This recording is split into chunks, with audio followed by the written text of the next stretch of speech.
പിതാവിൻ്റെയും പുത്രൻ്റെയും പരിശുദ്ധാത്മാവിൻ്റെയും നാമത്തിൽ ആമേൻ. എൻ്റെ പ്രിയപ്പെട്ടവരെ, മാർച്ച് 12 വ്യാഴാഴ്ച. അമ്മേ പരിശുദ്ധ അമ്മേ, അമ്മേ പരിശുദ്ധമേ, ദൈവമാതാവേ, കൃപാസനത്തിലൂടെ ഞങ്ങൾക്കും ഞങ്ങളുടെ ദേശത്തിനും അമ്മ മധ്യസ്ഥം തേടി തന്ന എല്ലാ അനുഗ്രഹങ്ങൾക്കും കൃപകൾക്കും ഞങ്ങളിപ്പോൾ ഹൃദയം നിറഞ്ഞ നന്ദി പറയുന്നു. അമ്മേ പരിശുദ്ധമേ, ദൈവമാതാവേ, 2004 ഡിസംബർ 7 ഉച്ചകഴിഞ്ഞ് 2:30 കൃപാസനത്തിൽ സംഭവിച്ച അമ്മയുടെ പ്രത്യക്ഷപ്പെടലിനെ കുറിച്ച് തിരുസഭയ്ക്ക് സമർപ്പിച്ചിരിക്കുന്ന പഠനരേഖകളുടെ മേൽ സഭാത്മകമായ പഠനം ആരംഭിക്കുവാൻ ഞങ്ങൾ പ്രാർത്ഥിക്കുന്നു. അമ്മേ പരിശുദ്ധമേ, ഭൂസ്വർലോകങ്ങളുടെ രാജ്ഞിയായ അങ്ങേയ്ക്ക് ഭൗമസംരക്ഷണത്തിനായി പ്രപഞ്ചപ്രകൃതിയെ തന്നെ തിരുസഭ പ്രതിഷ്ഠിക്കുവാൻ ഈ പ്രത്യക്ഷീകരണം വഴി ഇടയാക്കണമേ. പരിശുദ്ധമേ, ജപമാല മാതാവേ, സകല കൃപാസനം പ്രാർത്ഥനയോടും ചേർത്ത് ഞങ്ങളിപ്പോൾ പ്രാർത്ഥിക്കുന്ന ഈ കുടുംബത്തിന്റെ പ്രത്യേക നിയോഗം പറ മക്കളെ.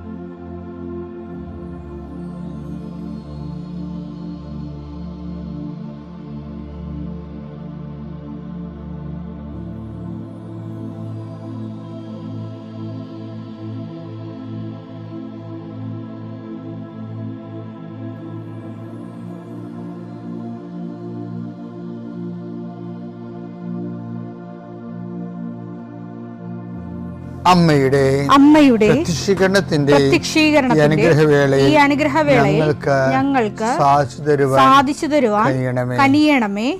ആമേൻ. വിശ്വാസ പ്രമാണം. സർവശക്തനായ പിതാവും ആകാശത്തിന്റെയും ഭൂമിയുടെയും സൃഷ്ടാവുമായ ദൈവത്തിൽ ഞാൻ വിശ്വസിക്കുന്നു. അവിടുത്തെ ഏകപുത്രനും ഞങ്ങളുടെ കർത്താവുമായ ഈശോമിശിഹായിലും ഞാൻ വിശ്വസിക്കുന്നു.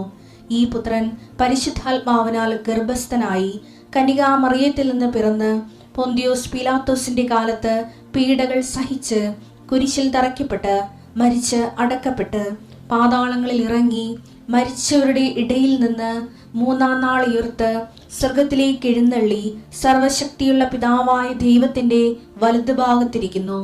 അവിടെ നിന്ന് ജീവിക്കുന്നവരെയും മരിച്ചവരെയും വിധിക്കുവാൻ വരുമെന്നും ഞാൻ വിശ്വസിക്കുന്നു. പരിശുദ്ധാത്മാവിലും ഞാൻ വിശ്വസിക്കുന്നു. വിശുദ്ധ കത്തോലിക്കാ സഭയിലും പുണ്യവാന്മാരുടെ ഐക്യത്തിലും പാപങ്ങളുടെ മോചനത്തിലും ശരീരത്തിന്റെ ഉയർപ്പിലും നിത്യമായ ജീവിതത്തിലും ഞാൻ വിശ്വസിക്കുന്നു. ആമേൻ. സുഖസ്ഥനായ ഞങ്ങളുടെ പിതാവേ, അങ്ങയുടെ നാമം പൂജിതമാകണമേ. അങ്ങയുടെ രാജ്യം വരണമേ. അങ്ങയുടെ തിരുമനസ് സ്വർഗത്തിലെ പോലെ ഭൂമിയിലും ആകണമേ. അന്നു വേണ്ടുന്ന ആഹാരം ഇന്ന് ഞങ്ങൾക്ക് തരണമേ. ഞങ്ങളോട് തെറ്റ് ചെയ്യുന്നവരോട് ഞങ്ങൾ ക്ഷമിക്കുന്നത് പോലെ ഞങ്ങളുടെ തെറ്റുകൾ ഞങ്ങളോടും ക്ഷമിക്കണമേ. ഞങ്ങളെ പ്രലോഭനത്തിൽ ഉൾപ്പെടുത്തരുതേ, തിന്മയിൽ ഞങ്ങൾ രക്ഷിക്കണമേ. ആമേൻ. നന്മ നിറഞ്ഞ മറിയമേ, സ്വസ്തി. കർത്താവ് അങ്ങയുടെ കൂടെ സ്ത്രീകളിൽ അങ്ങ് അനുഗ്രഹിക്കപ്പെട്ടവളാകുന്നു. അങ്ങയുടെ ഉദരത്തിൻ ഫലമായി ഈശോ അനുഗ്രഹിക്കപ്പെട്ടവനാകുന്നു. പരിശുദ്ധ മറിയമേ, തമ്പുരാന്റെ അമ്മേ, പാപികളായ ഞങ്ങൾക്ക് വേണ്ടി ഇപ്പോഴും ഞങ്ങളുടെ മരണസമയത്തും തമ്പുരാനോട് അപേക്ഷിക്കണമേ. ആമേൻ. കർത്താവേ, നിന്റെ ഉന്നതമായ നാമത്തിന് സ്തോത്രം ചെയ്യുന്നു. കർത്താവേ, നിന്റെ വിശുദ്ധ പൗരോഹിത്യത്തെ മഹത്വപ്പെടുത്തണമേ. കർത്താവേ, സഭയിലുള്ള സാന്നിധ്യം പ്രകടമാക്കണമേ. 40 വർഷം ഞാൻ അർപ്പിച്ച കൃപാനയുടെ യോഗ്യതയാൽ കൃപാസ്ഥാനത്താറെ ജീവനോടെ പ്രത്യക്ഷപ്പെട്ട പരിശുദ്ധ അമ്മയുടെ മാധ്യസ്ഥത്തിൽ ഈ പ്രാർത്ഥന പ്രതീക്ഷിച്ചുകൊണ്ട് ലോകം മുഴുവനും വിവിധ സ്ഥലങ്ങളിൽ ജാഗ്രതയോടെ ഇരിക്കുന്ന ഓരോ മകൻ്റെ മേലും മകളുടെ മേലും കർത്താവേ, നിന്റെ തിരുമുറുവാർന്ന വലതുകരം ആണിപ്പെടുന്ന അത്ഭുതകരം വെക്കണമെന്ന് പ്രാർത്ഥിക്കുന്നു. കർത്താവ് യാത്ര ചെയ്യുന്ന മക്കൾ, കർത്താവ് ഇൻ്റർവ്യൂ ഉള്ള മക്കൾ, കർത്താവ് പരീക്ഷ എഴുതുന്ന മക്കൾ, അനേകം മക്കൾ ആശീർവാദം വാങ്ങിച്ച് പോയിട്ടുണ്ട് പരീക്ഷ എഴുതാൻ വേണ്ടി. അവരെല്ലാം കർത്താവെ ആശീർവദിക്കണം.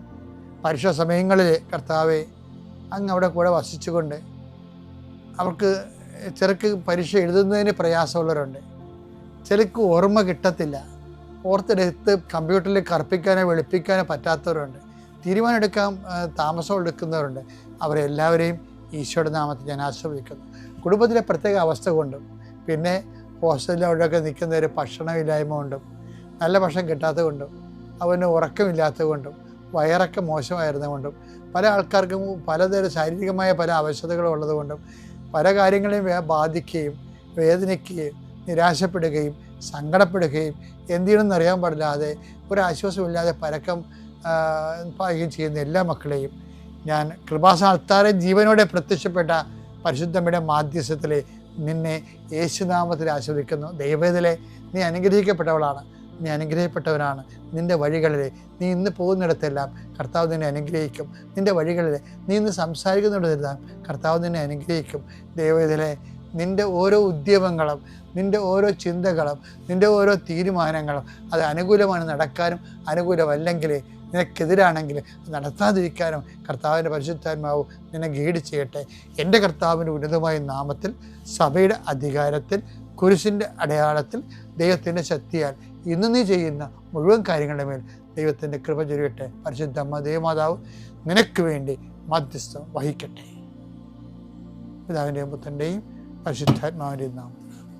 എൻ്റെ പ്രിയപ്പെട്ടവരെ, പിന്നെ ഉണ്ടല്ലോ ചില ആൾക്കാർ ദൈവമായിട്ട് ഒരു പ്രാവശ്യം ചോദിക്കും, രണ്ടാമത്തെ പ്രാവശ്യം ചോദിച്ചില്ല പിന്നെ ആ വഴിക്ക് പിന്നെ അവർ വരത്തില്ല, പ്രാർത്ഥന വലിയ കാര്യമൊന്നുമില്ല എന്ന് പറയും.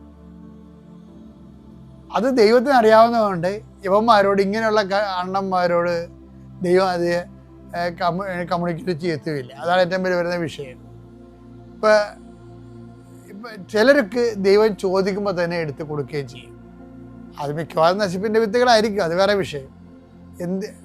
ഇപ്പോൾ ഒരു ഉദാഹരണത്തിന് ഈ ധൂർത്തപുത്രൻ്റെ ഒരു മൂത്ത ചേട്ടനില്ലേ, നമ്മൾ ധൂർത്തപുത്രൻ്റെ പുനർവായനയുണ്ടല്ലോ, അപ്പോൾ ധൂർത്തപുത്രൻ്റെ മൂത്ത ചേട്ടനില്ലേ, ചേട്ടായി അങ്ങേര് ഇവിടെ ഇവൻ തിരിച്ചു വരുമ്പോൾ വീട്ടിലെ ഡാൻസും പാട്ടും കേട്ടിട്ട് സങ്കടം വരും അല്ലേ. ഇവരെ കൊടുത്ത കാളക്കുട്ടിയൊക്കെ ഒന്ന് അപ്പൻ മകന് നല്ല ഉടുപ്പ് കൊടുത്തു, ചെരുപ്പ് കൊടുത്തു, മോതിരം കൊടുത്തു. അവിടെ എല്ലാവരും ഭയങ്കര നൃത്താഘോഷങ്ങളൊക്കെ കഴിയുമ്പോഴാണ് തപ്പും കൊട്ടും പാട്ടുമൊക്കെ കേട്ട് ഈ മൂത്ത മകൻ വയലിൽ നിന്ന് വരികയില്ല. അപ്പോഴും അവൻ കഷ്ടപ്പെട്ട് ജോലി ചെയ്ത് വെച്ച് വരികയാണ്. ആ സീനൊക്കെ ഭയങ്കര ഐറോണിക്ക് ഭയങ്കര സീനാണത്. കാര്യം ഈ വീട് ചത്തുപോയിട്ട് കുറേ നാളായി, ഇത് മരിച്ച വീട് പോലെ കിടക്കുന്ന സംഭവം. അയാൾ ഓർത്തത് അയാൾക്ക് വഴിതെറ്റിപ്പോന്ന് അയാൾ വിചാരിച്ചത് ഈ മൂത്ത മകന്. കാര്യം ഇങ്ങനെ സംഭവിക്കത്തില്ല, നമ്മുടെ വീട്ടിലെ അങ്ങനെ സംഭവിക്കണെ കുറിച്ച് അയാൾ ചിന്തിക്കണില്ല. അത് ആ രണ്ടിൻ്റെ വീട്ടിൽ അടിയന്തരം നടക്കണമെന്നാണ് ചിന്തിച്ചത്. വന്ന് നോക്കി വാതിക്കൽ എത്തിയപ്പോഴല്ലേ നമ്മുടെ വീട്ടിലാണ് ഈ വേല പടയനും മുഴുവനും. അയാൾക്ക് അപ്പം അയാളൊരു വേലക്കാരനെ വിളിച്ചു പറഞ്ഞു, മറ്റാൾ വന്നേട്ടാ, ആള് വന്നിട്ടുണ്ട് കേട്ടാ.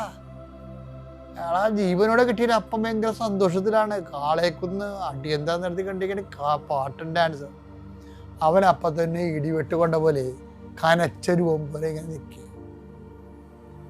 അപ്പം അപ്പൻ പിരിമാറ്റി ജല്ലക്കിടക്കൂടെ നോക്കുമ്പോൾ കണ്ട് നിൽക്കണ ഒരു രൂപം കനച്ച് നിൽക്കുകയാണ്.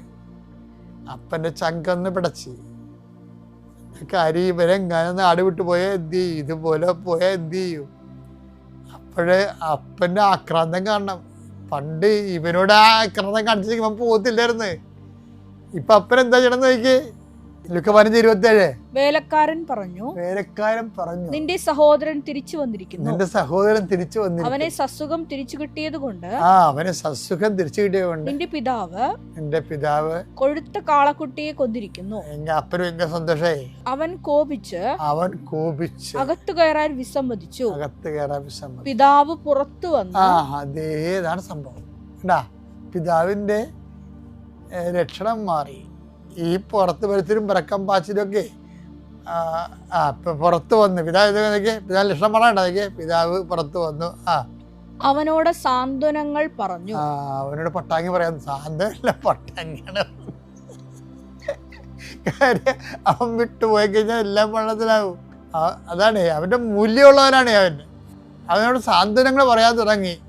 എന്താണ് പിതാവ് പറഞ്ഞതെന്ന് കേട്ടെ. എന്നാൽ അവൻ പിതാവിനോട് പറഞ്ഞു, നോക്കൂ, എത്ര വർഷമായി എത്ര കാലമായി ഞാൻ നിനക്ക് ദാസ്യവേല ചെയ്യുന്നു. അവൻ ദാസ്യവേല ചെയ്യാന്ന് മകനെ പോലെ അവൻ ദാസനായിട്ട് ഇവിടെ ജോലി ചെയ്യുന്ന. ഒരിക്കലും നിന്റെ കൽപ്പന ഞാൻ ലംഘിച്ചിട്ടില്ല. വചനം അവനെ ജോലി ചെയ്യുകയും ചെയ്യും, വചനം കേൾക്കുകയും ചെയ്യും. അതാണ് ഭയങ്കര ഒരു ഉടമ്പടി ജീവിതമാണ് അവൻ്റെ. ആ മൂത്ത മകൻ്റെ ജീവിതം ഉണ്ടല്ല, കറക്റ്റ് ഉടമ്പടി ജീവിതമാണ്. അവൻ വചനം കേൾക്കുകയും ചെയ്യും, ആ വചനം അനുസരിച്ച് വീട്ടിൽ ജീവിക്കുകയും ചെയ്യും. എങ്കിലും എന്റെ കൂട്ടുകാരോടൊത്ത് ആഹ്ലാദിക്കാൻ, എന്റെ കൂട്ടുകാരോട് ആഹ്ലാദിക്കാൻ ഒരു ആട്ടിൻകുട്ടിയെ പോലും നീ എനിക്ക് തന്നില്ല. ഇതേണ്ട സന്നയ്ക്ക് ഈ അപ്പൻ ഒരു മക്കളോട് രണ്ട് തരത്തിലാണ് പെരുമാറൊക്കെ തോന്നിപ്പോകും. കാര്യം ഇത് ആട്ടിൻകുട്ടിയെ പോലും ഇവിടെ കൊടുത്തില്ലല്ലോ. കാര്യം ആട്ടിൻകുട്ടിയുടെ കാര്യം പറയാതിരിക്കണം നല്ലത്. കാര്യം ഈ അപ്പൻ ആലയിൽ പോണത് അല്ലെങ്കിൽ ആടത്തിറ്റാൻ പോണ പരിപാടിയൊന്നും ഇല്ല. വയസ്സാക്കായിട്ട് വീട്ടിലിരിക്കണേ. അവനാണ് ഈ 100 ആടിനെയും കൊണ്ട് പോണത്. അതിൽ 10-15 ഒരു ദിവസം പ്രസവിക്കും.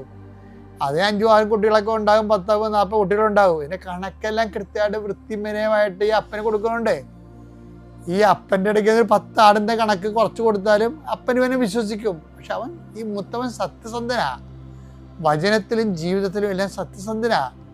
എന്നിട്ട് ഈ സത്യസന്ധനായിട്ടുള്ള സംഭവം എന്താണ് അത് പറയലേ? സത്യസന്ധനായിട്ട് ഇരുന്നിട്ട് കർത്താവിൻ്റെ കയ്യിൽ നിന്ന് ഒരു കൂട്ടുകാരുടെ കൂടെ ഉല്ലസിക്കാൻ വേണ്ടി ഇവൻ അതിൻ്റെ അകത്തുനിന്ന് ഒരു ആട്ടിൻകുട്ടിയെ ചോദിച്ചിട്ട് ആട്ടും ഓടിച്ചു കളഞ്ഞവരെ അവൻ. പക്ഷെ എന്നിട്ടും അവൻ കയർത്തില്ല. അതാണ് മൂത്ത മകൻ എന്ന് പറയുന്നത്.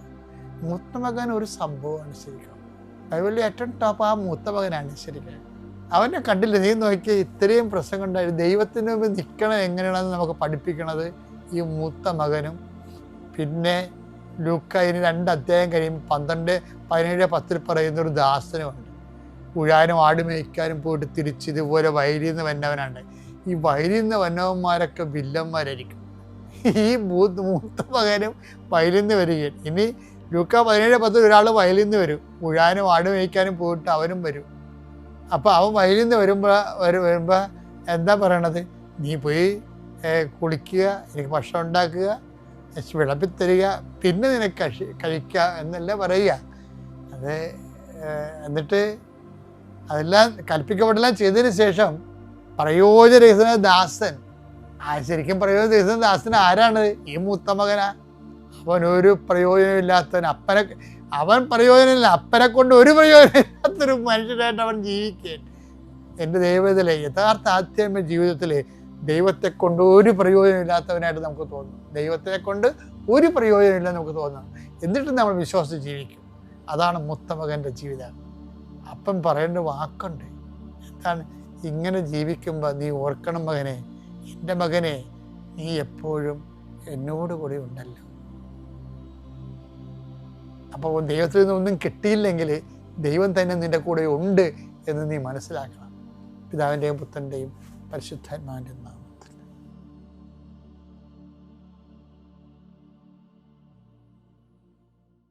അത്യപൂർവ ദൈവാനുഭവങ്ങൾ ഇനി നിങ്ങൾക്കും സ്വന്തം. ഈ യൂട്യൂബ് ചാനൽ ഇതുവരെ സബ്സ്ക്രൈബ് ചെയ്തിട്ടില്ലെങ്കിൽ ഇപ്പോൾ തന്നെ സബ്സ്ക്രൈബ് ചെയ്യുക. ഈ വീഡിയോ ഇപ്പോൾ തന്നെ നിങ്ങളുടെ സുഹൃത്തുക്കൾക്ക് ഷെയർ ചെയ്തുകൊണ്ട് കർത്താവിൻ്റെ പ്രേക്ഷിതരാകുക.